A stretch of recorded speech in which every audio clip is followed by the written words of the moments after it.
Ens presentem, jo sóc l'Eloi Badies, soc d'Enginyeria Sense Fronteres i membre de la plataforma Aigües Vida, i m'acompanya la Maria d'Ecologistes en Acció i també de la plataforma, i l'Albert Recio de la Federació de Veïns i també de la plataforma.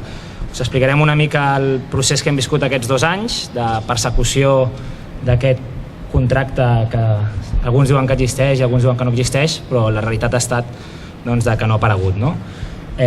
Com molt bé us hem vist o ens heu anat seguint, el 2010 esclata el que per molts era un silenci a crits, que a la ciutat de Barcelona no hi havia un contracte de gestió entre l'Ajuntament i l'empresa subministradora, en aquest cas Agbar, i d'alguna manera nosaltres posem el crit al cel i demanem una ronda immediata amb tots els grups polítics, tots els alcaldables de les eleccions municipals, perquè l'impacte que això tenia per la ciutadania era desmesurat. Vull dir, realment l'existència d'un contracte ens situa en una situació en la que no sabem quines inversions han de fer, no sabem quin manteniment s'ha de fer, no sabem quina és la plantilla, no sabem com es fixa la tarifa. Vull dir, realment una regulació total, que no parlem d'adjudicacions dubtoses, sinó estaríem parlant d'una no adjudicació. En aquesta ronda amb els partits el que ens sorprèn més és que inclús en partits que havien estat molts anys al govern d'aquí de l'Ajuntament, incoherències, contradiccions, inclús desconeixement de partits que han estat anys i anys a l'Ajuntament, desconeixement total de que s'estigués produint aquesta situació, i en partits de l'oposició el mateix, incoherències o contradiccions, que sí, que sí no, que sí és un problema de quan comença la gestió, realment un desgavell, i sí que demanem que s'hi posi fil a l'agulla i que comencem a esclarir què està passant a Barcelona. Fem una ronda electoral i allà tenim tots els partits, es comprometen a evidentment facilitar-nos tota la informació perquè no quedi cap dubte, però aquesta informació no arriba. A partir d'aquí hem estat 2 anys en el que enviàvem una carta, se'ns derivava a l'àrea metropolitana, enviàvem a l'àrea metropolitana, ens citava una llei, tornàvem a enviar una carta. En això hi ha una investigació que fa l'anuarimedia.cat i posa en evidència que no només seria Barcelona el possible municipi que es trobaria en aquesta situació, sinó es parla de gairebé una vintena de municipis de tota l'àrea metropolitana. Fem una carta a tots els municipis, no tenim resposta, tornem a fer una carta a l'àrea metropolitana, anem a una plataforma online per fer una petició, inclús des d'eines que s'està treballant. No hi ha hagut manera. No hi ha hagut manera en 2 anys d'aconseguir cap document que acrediti la gestió que avui en dia s'està fent a Barcelona. I per nosaltres això ja és una situació infinitament incòmoda i totalment flagrant. O sigui, en els dubtes que hi ha sobre les necessitats bàsiques, el primer que s'ha de fer és esclarir-los amb la màxima celeritat i amb la màxima professionalitat. L'única resposta, si és que se'n pot dir resposta, que hem tingut ha sigut aquest juliol la intenció de crear una empresa mixta a l'àrea metropolitana. És com una fugida en endavant, com una escalada, una sortida de corrents cap al precipici, perquè pel camí es privatitza el sanejament, s'invaeixen competències de la Generalitat, no s'aclareix ni es facilita cap document que acrediti el contracte, no és fa licitació pública, sinó que es fa per adjudicació directa, i a més es fa una valoració d'actius i una amortització que no està avalada per cap peritatge extern ni per cap informe. Aquest tema de l'amortització no és menor, perquè a més es fixa que pagarem 190 milions d'euros a Aigües de Barcelona pel tema dels actius, i a més l'amortització és de la data, va ja molt. Ells fixen el 97, com comencem a comptar l'amortització, podria ser el 82, o senyors, podria ser el 1894, quan es crea aquesta empresa, que fa 140 anys que l'estem amortitzant tots els ciutadans. I això no és un tema menor, perquè en l'amortització estem parlant segurament de prop de 100 milions d'euros més que haurem de pagar tots els veïns i veïnes de Barcelona. Els impactes són molt clars. Per una banda, només del 2011 al 2012 s'han triplicat els processos d'indici de talls. Això és el procés incipient, no hem aconseguit saber quants talls són efectius, però s'han triplicat i voltem prop dels 65.000 inicis de processos de talls d'aigua. Això és descomunal. Aquesta dada no té magnitud. 65.000 famílies que tenen una notificació de procediment de tall d'aigua realment ens situa en una alarma molt gran. A més, quan es parla de plantejar alternatives, ja hem sortit bastantes xifres. 190 milions que pagarem d'actius, 100 milions que es dubta si s'han d'amortitzar, 150 milions que són els beneficis d'Aigües de Barcelona a la ciutat. Estem parlant de que tenir una empresa privada que avui en dia ens gestiona els serveis, només amb els números que un pot observar a simple vista, doncs són 400 milions d'euros que en una empresa pública no serien necessaris. Si aquí anem a buscar altres indicadors, com poden ser els contractes interns i una sèrie d'inflacions que es poden fer en els pressupostos, doncs segurament rondarem xifres molt elevades de centenars de milions d'euros que avui en dia estem pagant anualment tots els ciutadans i que en un model alternatiu no s'haurien de pagar. Això per mi, quan parlem de quines mesures podem fer per combatre la crisi que estem veient, estalviar-se 400 milions d'euros en el servei d'aigua, crec que tots els ciutadans estarem d'acord que és una bona opció. I a més, ara tenim una oportunitat única per posar fil a l'agulla. També una altra dada que ha sobtat molt en tot aquest procés de búsqueda d'informació i de fer al·legacions i de tot, ha sortit, per exemple, que Agbar cobra en qüestions de coneixement i know-how un 3,5 dels ingressos. Això són unes bones desenes de milions d'euros més pel seu coneixement. O sigui, ciutadà de Barcelona, per accedir al coneixement d'aquesta empresa, hem de pagar uns quants milions d'euros. Una empresa que nosaltres durant mesos vam estar demanant que, per exemple, publiqués els informes de qualitat d'aigua que hauria de fer i que no ho està fent, o, per exemple, quan parlem amb operaris, ens expliquen que hi ha tuberies de plom a la pròpia ciutat de Barcelona que són il·legals. Jo no sé quin know-how estem pagant, però realment no estem pagant el servei que un esperaria tenir. I, finalment, hi ha molts dubtes de com és que això s'està donant així, quins són els interessos, com és que ha canviat l'alcaldia d'aquest ajuntament i tot segueix igual. Evidentment, les portes giratòries en aquestes multinacionals són prou conegudes. Inclús també s'han vist donacions de 400.000 euros a la Fundació Trias Fargas. Vull dir, aquí, evidentment, hi ha un entramat molt complicat que a nosaltres, en molts casos, ens supera. Les experiències i entrevistes que hem tingut amb diferents persones quasi s'assemblen més a una història de gàngsters que no a la prestació d'un servei públic, i d'alguna manera per això volem acudir a la Fiscalia, perquè realment creiem que és un tema que s'ha de començar a investigar i ficar fil a l'agulla. Parlem que és un espoli ciutadà, parlem que estem davant d'un sabotatge de l'economia ciutadana.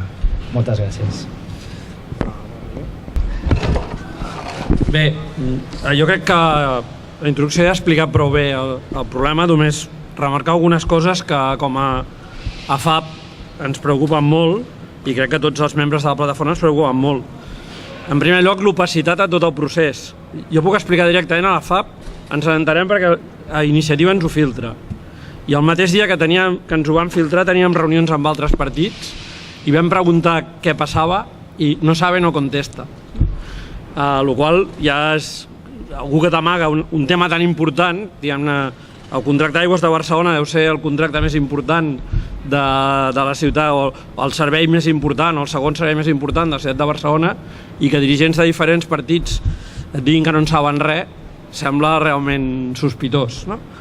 I crec que de fet, fixeu-vos que tot el procés s'ha anat sapiguent amb comptagotes, va sortir l'estiu, és allò, estem molt acostumats a que els estius apareixen notícies que són importants i que no es discuteixen, quan en canvi la magnitud del procés sembla que era un clar projecte de que es tenia que haver discutit públicament si era el millor, no? Després, el segon tema és que es crea un projecte sense concurs. Això és curiós, perquè totes les polítiques dels últims 20-30 anys de privatitzacions, externalitzacions, s'han justificat dient que la competència genera eficiència i dient que els concursos permeten inclús al propi administrador saber els guanys d'aquesta història, no? O sigui, en teoria, quan s'ha tret a concurs, per exemple, en alguns països la telefonia, s'ha justificat que les puges dels diferents actors fan veure els guanys que estan amagats, no? Fer donar una cosa tan important sense fer un concurs, sense generar competència, amb costos que a més a més tenim que pagar, com ja s'ha explicat, és al contrari del que normalment s'ha justificat com el mecanisme neoliberal de l'eficiència. Llavors aquí sona molt més a que hi ha una col·lusió d'interessos molt forta entre Aigües de Barcelona o Grup Agbar i el poder polític de la ciutat, i no pas una voluntat de fer eficient aquesta història, no? No només això, sinó que si mirem una mica el panorama que tenim al redador, tot apunta a que Agbar està amb una gran operació de control total de l'aigua a Catalunya, no? Perquè està amb la batalla d'ATL, que també és una altra batalla que també estem ficats i també té molts inconvenients, i a més està insistint també en comprar a Casa, que és una empresa que gestiona aigua de Sabadell i que gestiona diversos municipis, suposo per completar el pastís del control de la majoria de la gestió de l'aigua a Barcelona. O sigui, això, jo crec que tenim altres experiències amb les elèctriques, amb Telefònica, és que la pretesa busca d'una competència que millora les condicions dels ciutadans s'acaba convertint a la pràctica en un pas cap al monopoli i amb un cost més gran pels ciutadans. I de fet, sabem que a Catalunya estem pagant el preu de l'aigua més car que a molts altres llocs, al país estem pagant l'electricitat més cara que quasi tot arreu i estem pagant la telefonia més cara de tot arreu. O sigui que les promeses aquestes són sempre promeses incomplertes. En aquest cas, amb l'agreujant de que, a més, s'ha fet amb alabosia, s'ha fet amb un regal que pagarem els ciutadans i la població, i s'ha fet amb una opacitat total, no? Penseu que quan vam tenir la lluita a l'aigua, i sobretot la FAB hi vam anar participant de forma intensiva, i vam obrir un discurs sobre les tarifes de l'aigua, que ara la plataforma tornarem a obrir, vam descobrir que lo racional, des del punt de vista ecològic i des del punt de vista social, era canviar no només la part de tarifa, que era tarifa pública, sinó estructurar el conjunt del cost de l'aigua d'una forma que garantitzés aigua, el subministrament bàsic a un preu assequible per tothom, i després que introduís una tarifa de càstig al consum excessiu per raons de racionalitat ecològica.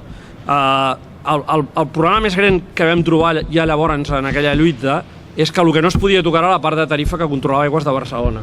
Inclús jo recordo un debat a la Universitat de Barcelona que un dels ponents d'Aigües de Barcelona va dir que vostè està fora del mercat quan vam plantejar aquesta història i això no toca, no? Clar, tenim tota la sospita de que, a més, igual que també passa amb les tarifes elèctriques, les tarifes d'aigua, la història és que no sabem realment el cost que té la gestió de l'aigua per Aigües de Barcelona.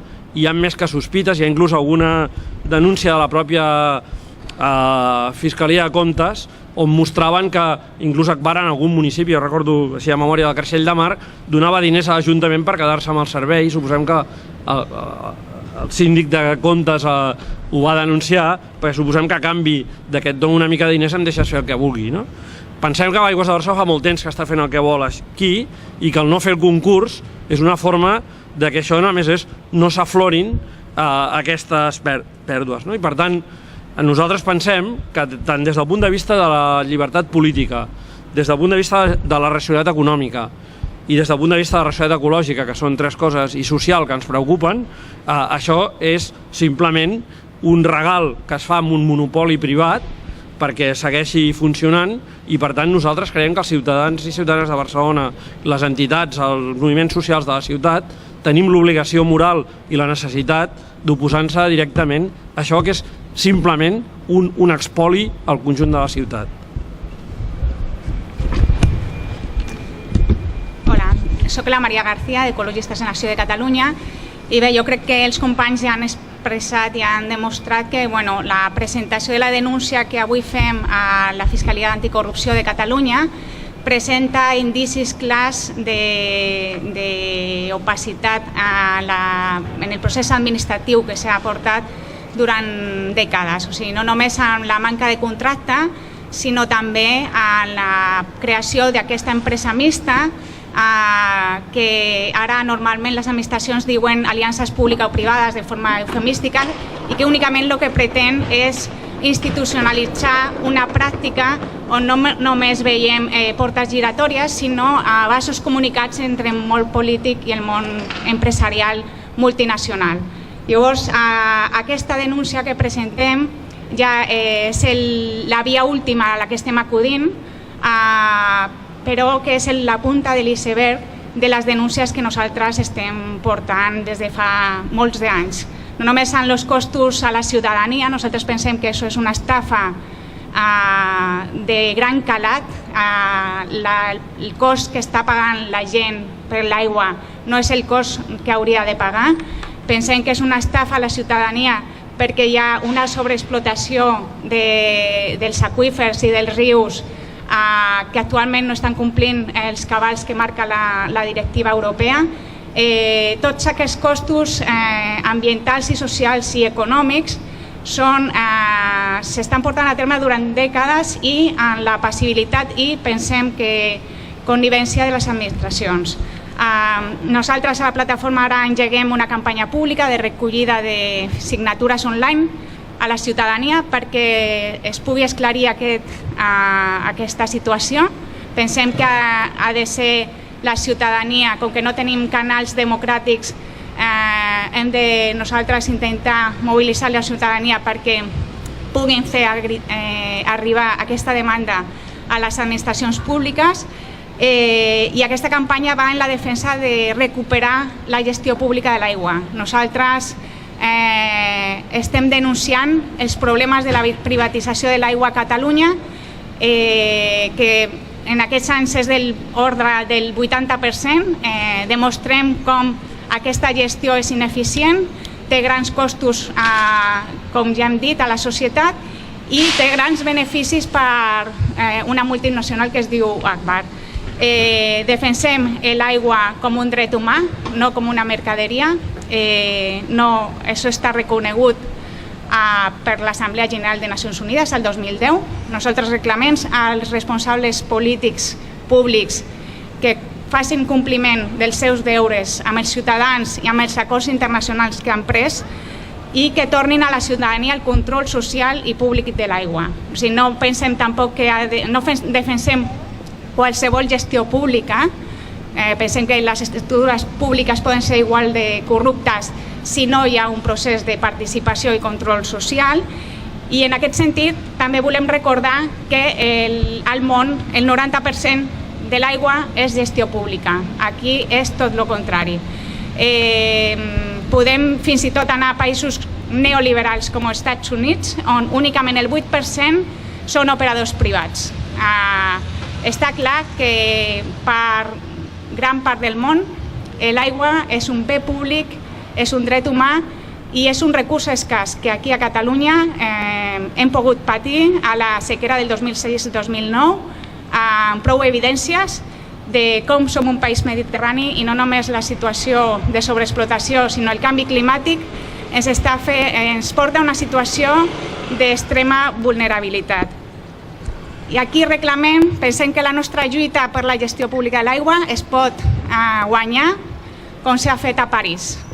A la capital francesa hem de assenyalar que les multinacionals de l'aigua, Suez, que és Agbar, és filial de Suez, i Veolia, les dues grans multinacionals de l'aigua són franceses i la capital francesa ha recuperat la gestió pública de l'aigua a l'any 2010. I està donant resultats evidents en l'estabilització del preu de la factura de l'aigua, en la transparència, no només transparència en els processos de licitació pública, sinó també d'informació financera i d'investiment de los beneficis, que ara són investiment, aquests beneficis són investits amb objectius socials i ambientals. I aquesta gestió és més eficient perquè no hi ha el solapament de funcions que actualment estem veient en la nostra ciutat i fan una relació més propera amb els usuaris. A París hi ha un Consell on participen organitzacions com les nostres en les decisions que tenen que veure amb l'aigua. No només les administracions, sinó organitzacions que estan implicades des de veïns a organitzacions ecologistes que defensem l'aigua. No estem defensant una altra cosa. I en aquest sentit està clar que fer negoci amb l'aigua, les multinacionals el que volen és vendre més aigua. No tindran uns criteris sostenibles ni socials ni ambientals i segurament poden afavorir interessos privats i deixar sense aigua als ciutadans. Jo crec que aquesta campanya pública pot tenir molt de suport i arribarem fins on sigui necessari per acabar amb aquesta situació. Moltes gràcies. Ara vosaltres presenteu la denúncia de la Fiscalia Anticorrupció que se suposa que ha d'investigar. En quant creieu que seria lògic que es pogués tenir una resolució? A la Fiscalia anem just ara a l'acabar aquesta roda de premsa. En principi, entra a tràmit. Una altra cosa és que ells decideixin actuar d'ofici. Nosaltres no només entreguem el document, sinó demanem una reunió, perquè evidentment hi ha molta de la informació que no es pot plasmar en un escrit, sinó que és la vivència pròpia que hem tingut durant aquests 2 anys, i sí que esperem que en el termini d'1 o 2 mesos doncs, puguem tenir una resposta. En el cas de que la Fiscalia no volgués procedir, doncs, evidentment seguirem pensant altres camins o inclús anar als jutjats nosaltres mateixos, doncs, seguim considerant que l'opacitat i el silenci és una evidència més que s'estan amagant doncs, moltes coses, no?, en la gestió. Jo proposaria que si hi ha una campanya de recollida online de signatures, això hi hauria manera. Això també estem aquí. Portem 6 mesos treballant el que nosaltres demanem. Estem parlant d'una campanya d'obediència civil, perquè avui en dia hi ha una sentència que ens diu que pagar el preu que estem pagant és il·legal i que la gestió d'Agbar és il·legítima. Amb la qual cosa, segons aquesta sentència, si nosaltres volem ser fidels a la correcció, no hauríem d'estar pagant ni a l'empresa que ho estem fent ni la tarifa que estem pagant. I en aquest sentit sí que la nostra idea és iniciar un procés també de campanya ciutadana, que podria ser, com deia abans, d'obediència civil, i evidentment aquí podríem començar a ficar recollida de firmes a diferents seus i a diferents plataformes i espais, i és una cosa que va a poc, perquè realment el procés que hem viscut a l'àrea metropolitana no ens l'esperàvem, ens ha caigut de cop i volta i la priorització han canviat, de la mateixa manera que el procés d'Aigües Ter Llobregat, perquè nosaltres ja teníem intenció de començar una campanya d'informació, debat i intercanvi ciutadà sobre què està passant amb la tarifa i amb la gestió de l'aigua a Barcelona.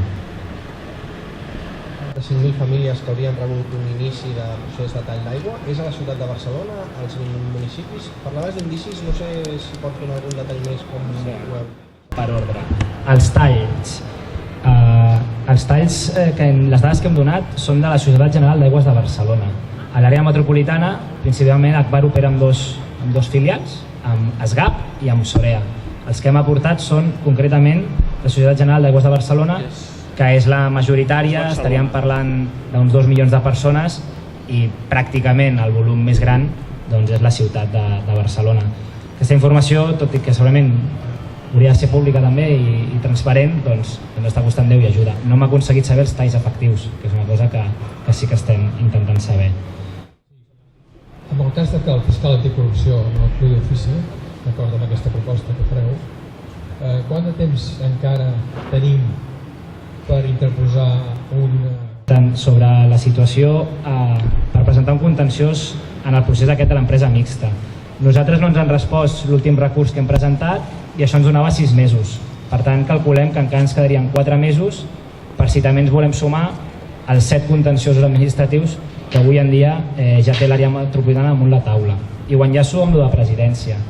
Diem que presidència està jugant el nostre paper perquè en la invasió de competències que s'ha fet de la Generalitat, la pròpia Departament de Presidència ha ficat un contenciós administratiu demanant suspensió cautelar d'urgència i a efectes pràctics ha invalidat, o en aquest moment està invalidat, el procés de creació de l'empresa mixta.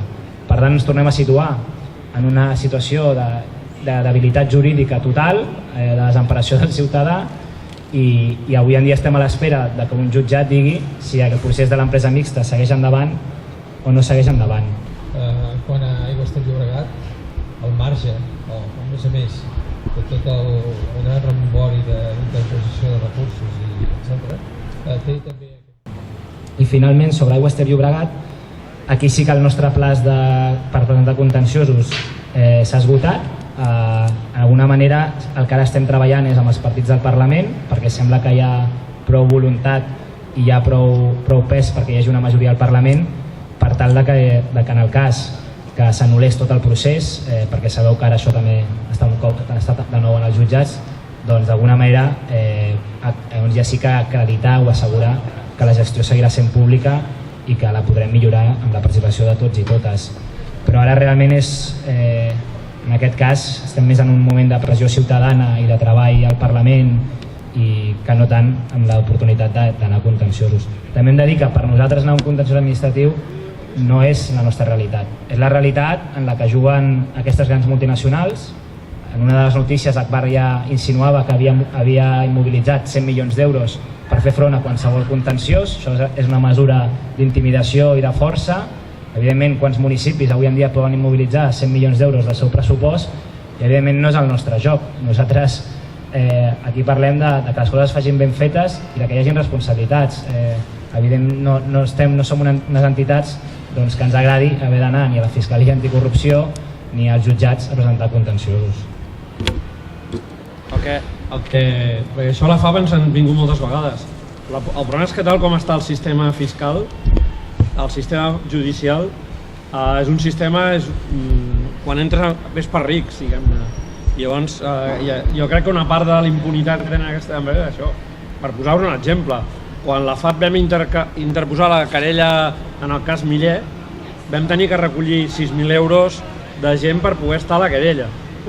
I allò era una querella criminal, perquè el jutge va, en el cas d'una querella contenciosa administrativa, qualsevol procés que té una certa lògica, és dir, si vostè és querella té que avalar una quantitat de diners, està fora de les prioritats dels moviments socials. Jo crec que una part de la desigualtat econòmica es transfereix també a la desigualtat, a la impunitat jurídica que tenen aquestes empreses.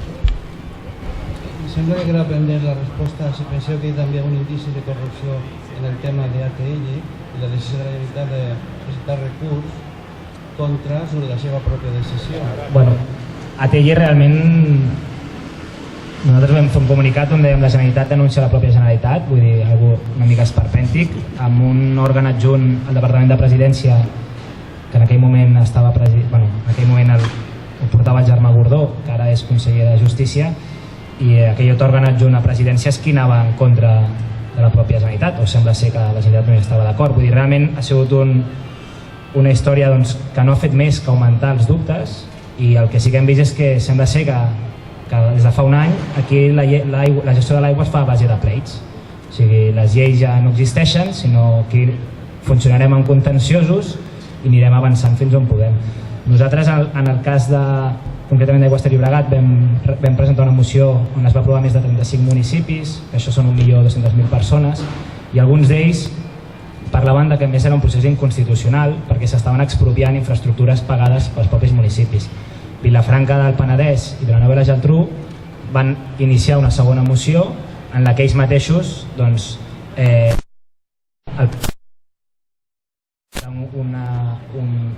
una denúncia per inconstitucionalitat per expropiació de les infraestructures cofinançades pels municipis. Realment ha sigut una altra privatització express on al principi ens parlaven que era un tema d'eficiència, que ja ha quedat ben clar i evident que no és així perquè Aigües Ter Llobregat és una empresa puntera al món. Després ens parlaven del deute.